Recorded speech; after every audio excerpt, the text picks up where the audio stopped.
Hi everyone! Kumusta po kayo? Lovely soul, naranasan nyo na po ba yung kahit mag-isa lang kayo is narinig nyo na may tumatawag o tinawag yung pangalan nyo?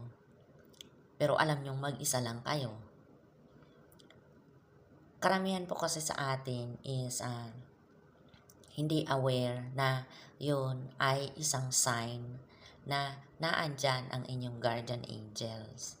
Okay po? May nagtanong po kasi sa akin. Ang sabi niya, ano daw ibig sabihin na lagi niyang naririnig na tinatawag siya sa pangalan niya. Pero mag-isa lang naman siya. So sinabi ko po na sign yun mula sa kanyang guardian angel. Kasi nung mga time kasi daw na yun na narinig niya na tinawag yung pangalan niya kahit mag-isa lang siya is meron siyang matinding pinagdadaanan.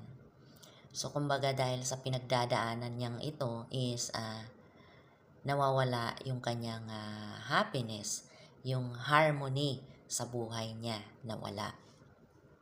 So dahil sa pinagdadaanan niya na yun or sa pinagdaanan niya na yun is nakakaramdam siya ng stress, ng anxiety. And yung feeling niya na mag-isa lang siya, yung feeling alone. Yung feeling niya wala na siyang pamilya, walang tumutulong sa kanya. Kaya kinuha ng guardian angel niya yung kanyang atensyon. Okay? And sa pamamagitan ng pagtawag ng pangalan niya is yung sign na yun na pinadala ng guides niya, ng guardian angel niya is sa kanya lang yun. Kasi sabi ko nga, yung mga guardian angel is bibigyan tayo ng sign sa paraang alam nila na makukuha nila yung attention natin.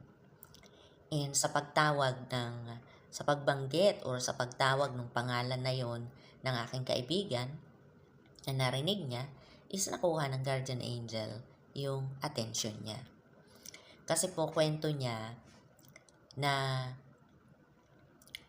isang gabi raw na nakikinig siya ng mga praising songs is suddenly narinig niya na may tumawag sa pangalan niya.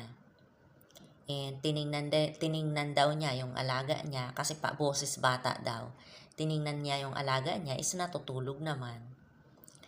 Dahil inakala niya nung una na yung alaga niya ang tumawag sa kanya. Kaya lang nung tiningnan niya is tulog naman pala. So, yun po is isang sign na yung guardian angel nyo is naandyan. Kaya ginagawa yun ng inyong guardian angel dahil gustong iparating sa inyo na naandyan sila para kayo ay suportahan, para i-comfort, lalo na kung mayroong pinagdadaanan na hindi maganda.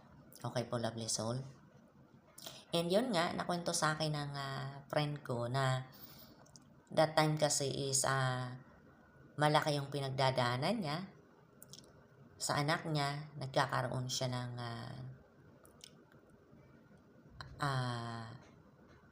kumbaga hindi magandang pagkakaunawaan.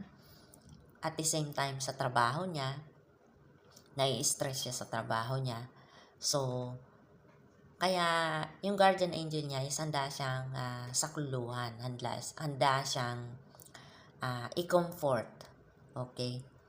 So, kaya kung na-experience nyo po na kahit mag-isa lang kayo is naranasan nyo na may tumawag sa pangalan nyo o narinig nyo na tinawag yung pangalan nyo, sign po yun na naandyan yung inyong guardian angel na kino-comfort kayo na handa kayong tulungan sa kung ano man yung inyong pinagdadaanan. Okay po, lovely soul? So, yun lamang po. Maging aware po kayo sa mga signs na pinapadala sa inyo o binibigay sa inyo ng inyong guardian angel. Okay po. Love and light.